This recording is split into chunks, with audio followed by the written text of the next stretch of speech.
Assalamualaikum warahmatullahi wabarakatuh. Hadirin, hadirat, tarbiyat online yang dimuliakan Allah. Pada kesempatan kali ini kami dari Jemaat Bawang diberikan kesempatan untuk menyapa para hadirin sekalian dalam acara Tarbiyat Online Menyapa. Pertama, kami akan menyampaikan sejarah singkat Jemaat Bawang. Jemaat Ahmadiyah pertama kali diperkenalkan di Kabupaten Banjarnegara tahun 1952 oleh Tuan Ahmad Rusdi atau dikenal dengan Tuan Basroil. Beliau lahir tahun 1910 di Krucil, Desa Winong, Kecamatan Bawang, Kabupaten Banjarnegara. Beliau merupakan putra dari Haji Ali, salah satu ulama di masa itu. Beliau berbaiat tahun 1936 di tangan Maulana Rahmat Ali yang ketika itu berada di Jakarta. Kemudian beliau memutuskan untuk belajar di Jamiah Ahmadiyah Qadian selama 5 tahun, yakni dari tahun 1937 hingga tahun 1942. Setelah menyelesaikan pendidikan, beliau memutuskan kembali ke tanah air. Pada tahun 1950, beliau aktif sebagai seorang utusan atau mubalik. Beliau bertugas menyebarkan ajaran Islam Ahmadiyah untuk Karasidenan, Banyumas, dan sekitarnya.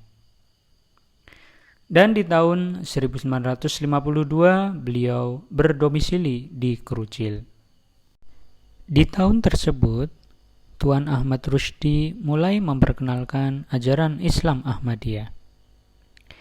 Dari tahun 1952 hingga 1959, pertabligan dilakukan dari rumah ke rumah. Namun, baru di tahun 1960 pertabligan dilakukan secara lebih terbuka. Tuan Ahmad Rusdi di waktu itu telah menjadi seorang imam masjid. Beliau memanfaatkan kesempatan tersebut untuk bertablik secara terang-terangan. Hal ini juga didukung beberapa tokoh masyarakat yang mengenal Ahmadiyah lebih dahulu, di antaranya Bapak Ahmad Dahlan, Bapak Harjono, Bapak Sudirjo, dan Bapak Soekarjo.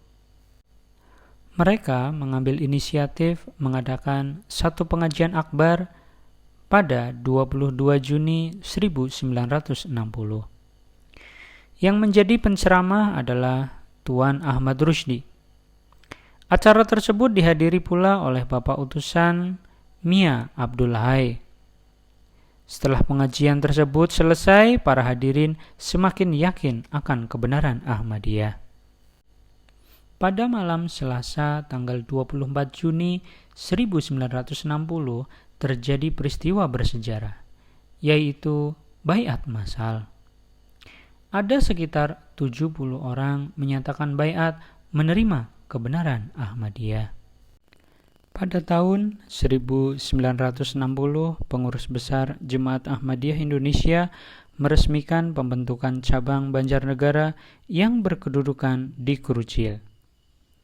Pada masa awal tersebut terbentuk kepengurusan yang diketuai oleh Bapak Ahmad Dahlan.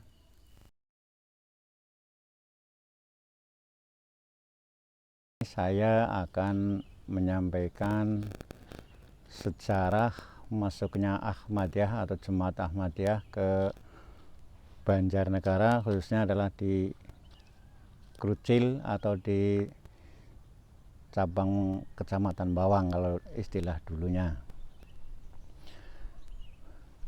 Asal-usul masuknya Ahmadiyah ke Krucil atau Banjarnegara adalah dulunya dibawa oleh seorang pejuang, yaitu yang bernama Ahmad Rusdi atau Pak Basroil, yang dulunya adalah tinggal di sebelah selatan Masjid An-Nur. ada 5 orang, yaitu yang satu adalah Bapak Ahmad Dahlan, Bapak Ahmad Harjono, Bapak Hadi Wardoyo, Bapak Sukarjo, dan Bapak Sudirjo. Dahulu yang membina adalah jemaat di Krucil, awalnya adalah dari Purwokerto, yaitu diantaranya ada Bapak Dalail, ada mubaliknya adalah Bapak Abdul Hasanto. Dipecah dulu sekitar tahun berapa ya, itu saya lupa tahunnya, tapi dipecah jadi 3 cabang, yaitu cabang Kecamatan Bawang, terus cabang Banjarnegara yang bertempat di Sukanadi, dan cabang Madukara. Di sini akan kami sampaikan tentang keadaan Jemaat Ahmadiyah selama periode kami dalam pengurusan tahun ini, yaitu Jemaat Ahmadiyah memiliki beberapa aset. Pertama yaitu aset tanah wakaf, itu kurang lebih ada 8 tanah wakaf yang sudah memiliki sertifikat tanah, yang diberikan pertama itu dari anggota simpatisan, yang kedua dari Jemaat Ahmadiyah. Tanah-tanah tersebut dimanfaatkan yang pertama untuk pembangunan tempat ibadah, masjid, dan yang kedua untuk pembangunan tempat pendidikan, madrasah. Aset tempat ibadah yaitu masjid, memiliki masjid besar 2, yaitu Masjid Al-Husna dan Masjid An-Nur. Al-Husna bisa menampung kurang lebih 200 jamaah, kalau An-Nur itu bisa menampung 100 jamaah. Nah, saat ini masjid tersebut yang satu dalam tahap renovasi, ya sudah 90 lebih persen, tinggal finishing depan, yaitu untuk tiang-tiang serambi. Musolanya itu ada di Dukuh Kidul Krucil 1, di Banjarsari 2, itu tentang keadaan masjid. Terus untuk pembangunan tempat pendidikan 1 yaitu TK Bustanul Ahmadiyah, yang kedua yaitu Madrasah Diniyah Ahmadiyah, dan sekaligus di situ juga dibangun aula dan hall untuk kegiatan-kegiatan kejemaatan. Terus yang berikutnya yaitu tentang kegiatan-kegiatan jemaat kami, yaitu kegiatan-kegiatannya yang utama adalah kegiatan pembinaan rohani atau tarbiyat. Nah, tarbiyat di sini dibagi menjadi 3 kelompok, yaitu tarbiyat untuk Ansor, itu dilaksanakan setiap malam Selasa. Terus yang kedua kegiatan ibu-ibu atau Lajnah Imilah dilaksanakan setiap hari Selasa dan hari Sabtu. Terus yang ketiga yaitu kegiatan pengajian Atfal dan Hodam dilaksanakan setiap malam Minggu atau Sabtu malam. Kegiatan sosial di jemaat kami itu diadakan kebersihan lingkungan untuk LI itu setiap hari Kamis menjelang Jumat untuk Jumatan. Untuk bapak-bapak itu biasanya sebulan sekali setiap hari Minggu. Di samping kegiatan juga sosial, yaitu pertama mengunjungi anggota jemaat yang tidak aktif, terus yang kedua mengunjungi anggota jemaat yang sakit, entah itu di rumah sakit atau di rumah. Yang berikutnya yaitu kegiatan dengan luar jemaat, diantaranya itu setiap bulan Ramadan itu memberi takjilan atau buka berwujud nasi snack di rumah sakit, antara rumah sakit umum Banjarnegara dan rumah sakit Islam Banjarnegara. Dan alhamdulillah sudah berjalan kurang lebih 3 tahun. Itu sekitar 1 kali kunjungan itu memberi nasi bungkus kurang lebih 100 bungkus untuk pasien-pasien yang opnam di rumah sakit. Kegiatan sosial bagian donor darah yaitu dilaksanakan 3 bulan sekali.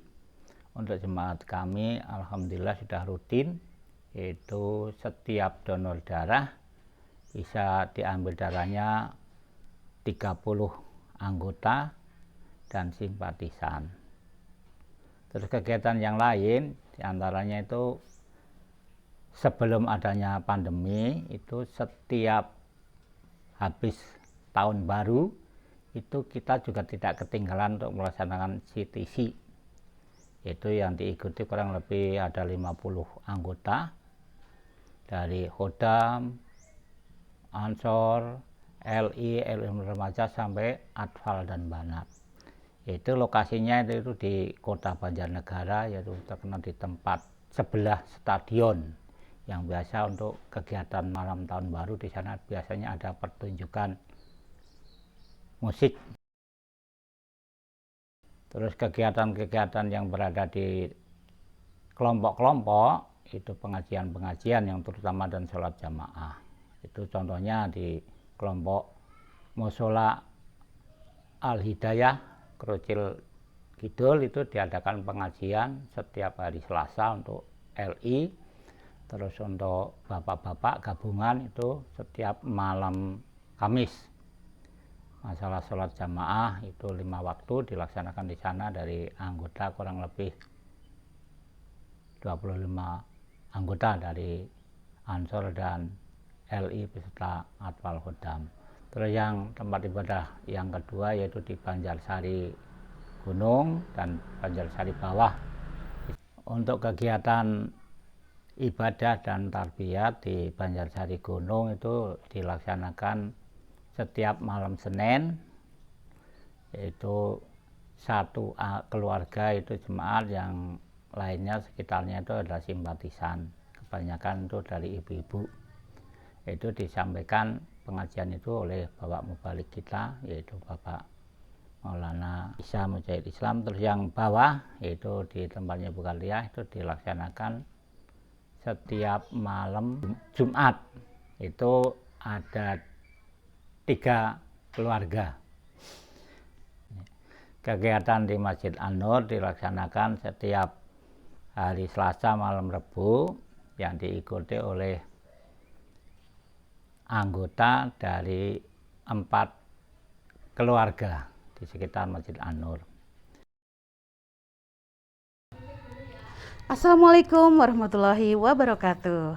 Perkenalkan, nama saya Nanik Agustina, Sarjana Pendidikan. Saya adalah Kepala Bustanul Atfal Ahmadiyah Krucil.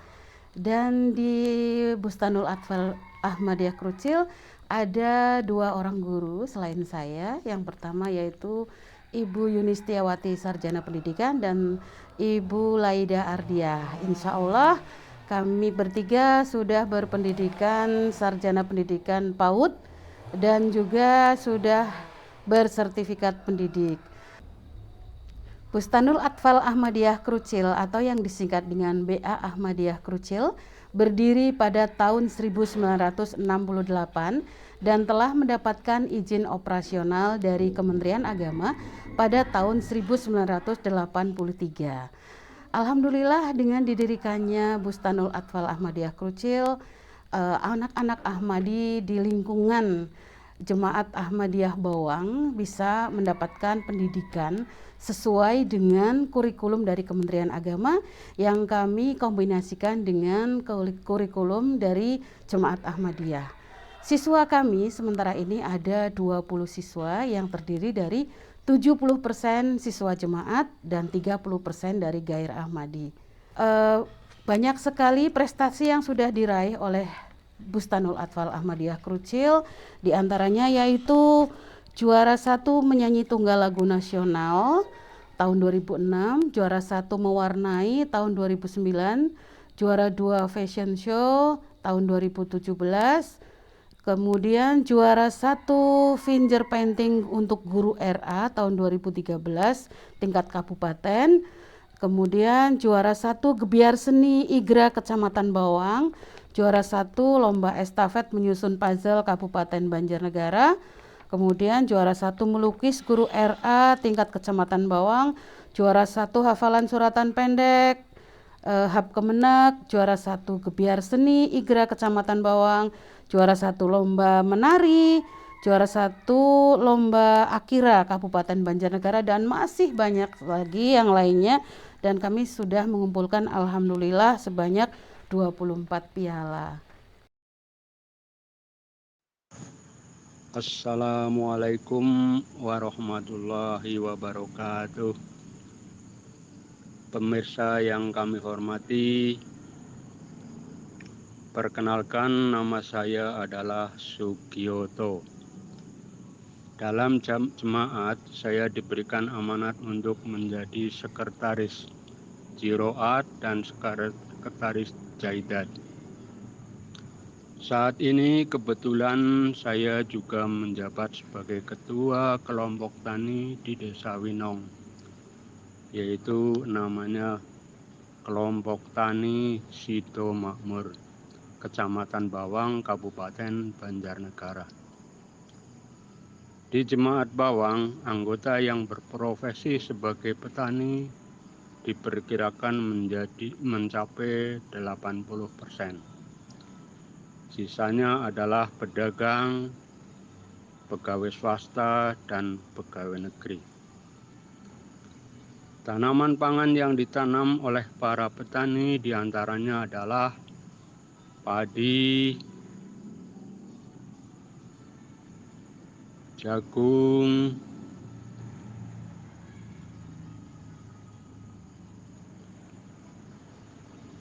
dan singkong. Namun sekarang ini ada yang mulai menanam tanaman porang. Tanaman buah-buahan yang ditanam diantaranya adalah pisang,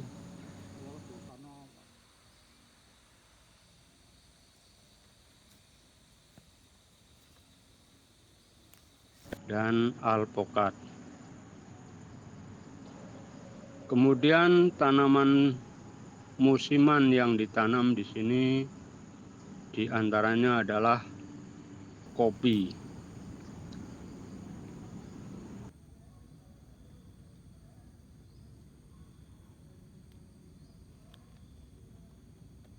Pisang yang sedang dibudidayakan adalah jenis pisang Mas Kirana. Bibit pisang ini diperoleh dari subsidi Jiroat PB sebesar 50%.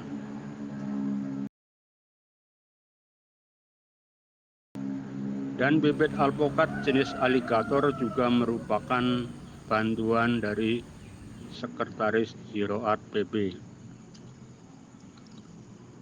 Tanaman keras yang dibudidayakan diantaranya adalah kelapa dan kayu. Beberapa jenis tanaman kayu yang ada di sini adalah jati,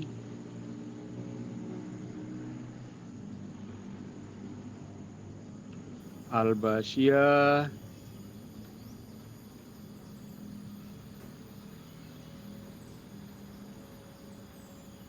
jabon, dan lain-lain. Anggota tani di sini setiap bulan mengikuti penyuluhan pertanian yang diajarkan oleh kelompok tani. Kadangkala selepas tarbiyat rutin disampaikan pengumuman yang berkaitan dengan Jiroat. Kebutuhan pangan semakin meningkat, sedangkan lahan semakin menyempit. Lahan pertanian pangan ada yang berubah menjadi kebun dan ada pula yang dijadikan rumah tinggal. Oleh karena itu, dirasa perlu untuk dilakukan intensifikasi pertanian agar volume hasil panen tetap terjaga bahkan semakin meningkat. intensifikasi pertanian yang dilakukan diantaranya para petani dianjurkan untuk menggunakan sistem tanam jarwo pada tanaman padi. Jarwo adalah kepanjangan dari jajar legowo.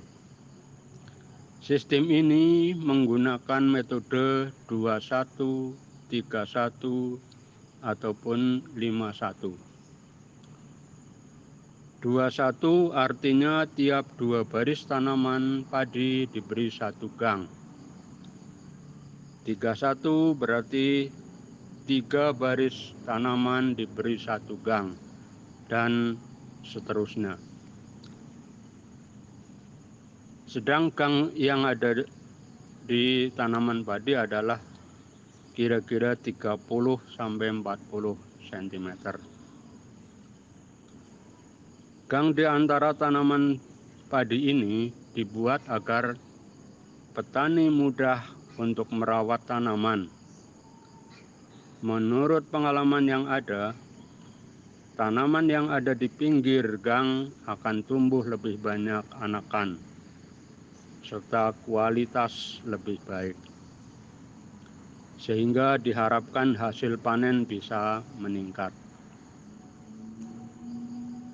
Untuk tanaman jagung diintensifkan misalnya dengan menanam jenis jagung unggul. Di antaranya jagung hibrida, pionir, bisi, NK, dan lain-lain.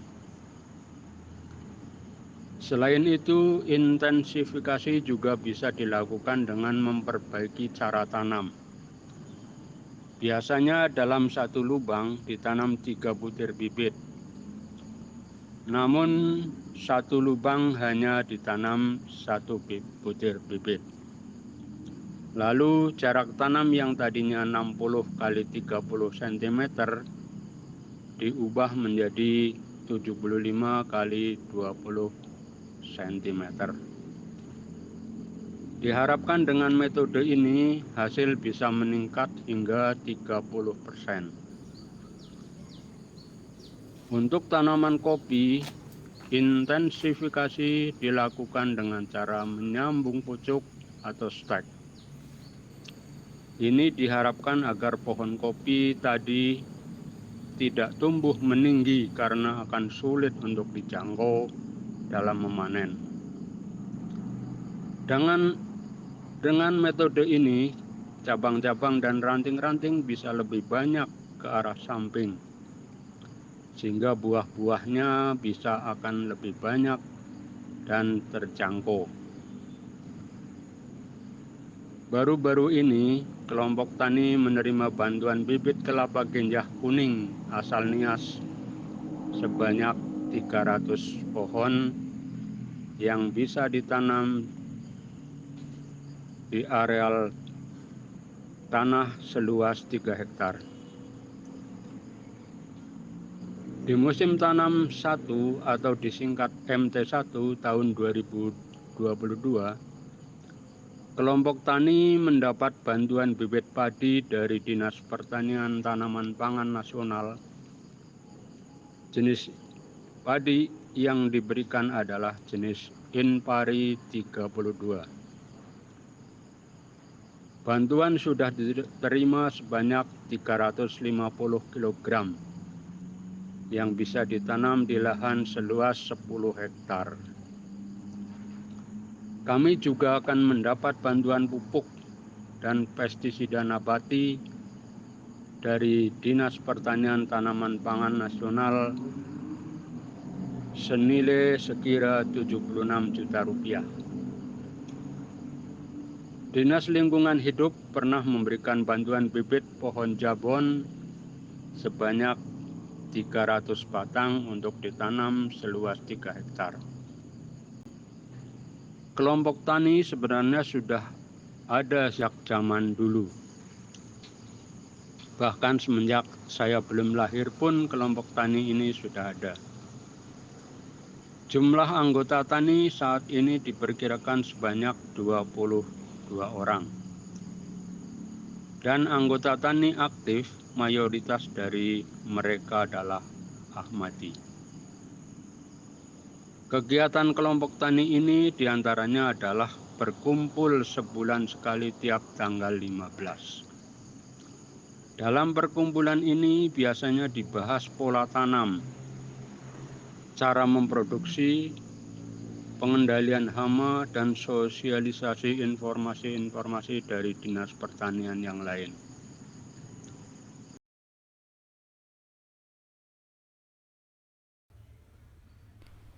Beberapa produk olahan pertanian yang dibuat oleh warga Krucil dan sekitarnya, di antaranya adalah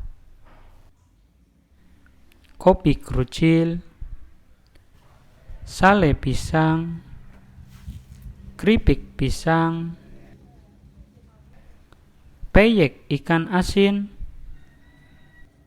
peyek kacang, peyek rese, peyek kedelai, tape singkong, brownies singkong, karamel singkong, dan lain-lain. Pemirsa, akan kami praktekkan cara penyambungan stek kopi. Ini adalah entres, yaitu pucuk dari kopi, tapi pucuk yang untuk batang buah. Kemudian ini plastik pengikat. Plastik ini adalah plastik penutup makanan kayak di rumah sakit, tapi kami potong pendek-pendek biar gampang untuk mengikatnya. Ini plastik biasa setengah kiloan, kapasitas setengah kilo. Ini adalah gunanya untuk menutup biar angin sama air tidak masuk ke batang yang mau di stek. Ini adalah pisau untuk alat untuk menyayat, untuk membelah nanti biar bisa dimasukkan entresnya. Untuk itu akan kami mulai dengan pemotongan pucuk kopi yang mau disambung pakai entres. Pemirsa, untuk yang pertama kita motong batang yang mau disambung. Bismillahirrahmanirrahim. Nah, ini sudah saya potong. Ini satu aja, satu dibuang. Kemudian kita akan siapkan entres yang mau kita sambungkan. Ini adalah entres dari batang kopi yang sudah berbuah. Kita akan belah di atasnya. Nah, ini kita belah secukupnya, terus kita ini bikin tajam, terus kita bikin lancar ininya, kita masukkan di sini. Nah, ini sudah kayak begini, udah mapan di sini. Kita akan ikat pakai plastik ini. Untuk pengikatan kita mulai dari atas, 1 putaran, 2 kali putaran, 3 kali, terus sampai kuat, terus sampai benar-benar kuat sehingga entres akan nempel. Kemudian kita matikan talinya, begini dimatikan. Setelah ini mati, ini kita ngikatnya bikin jarang kayak begini. Dimaksudkan karena ini batang yang pokok, nanti akan mengembang. Jadi kalau ini mengembang, ini otomatis akan cepat bersatu dengan entres. Itu maksudnya. Kemudian setelah itu jadi diikat, kita akan tutup dengan plastik. Plastik ini adalah plastik yang ukuran setengah kilo. Kita tutup, kemudian kita mau ikat. Setelah kita tutup plastik begini, kita mau ikat dengan ikatan plastik yang seperti tadi dengan beberapa balik sehingga kuat, udara tidak akan masuk ke dalam. Kemudian mungkin hewan-hewan seperti semut itu diharapkan tidak masuk. Ini kita tunggu sampai tunas yang di pangkal daun ini akan keluar. Nanti kalau pangkal daun ini sudah ada tunas baru, kita buka. Kita buka cuman plastiknya ini saja. Ini diharapkan keuntungan kita adalah untuk memperbanyak cabang yang untuk berbuah. Jadi ini kopi tidak akan tumbuh naik terus ke atas sehingga menyulitkan kita untuk memanennya. Nah terus tapi kelemahannya karena ini tunas tidak tumbuh ke atas, di bawah akan tumbuh banyak. Sehingga kita harus jeli, kita harus setiap bulan atau setiap 2 bulan kita buang. Sehingga pertumbuhan yang ke atas akan bagus. Kalau ini dibiarkan tumbuh, ini nanti di atas akan mati karena kalah dengan ini. Itu yang bisa saya jelaskan. Mudah-mudahan bermanfaat bagi pemirsa sekalian. Mungkin hanya itu yang dapat saya sampaikan pada kesempatan hari ini. Mudah-mudahan banyak manfaatnya, khususnya bagi diri saya dan bagi para pemirsa semuanya. Wassalamualaikum warahmatullahi wabarakatuh.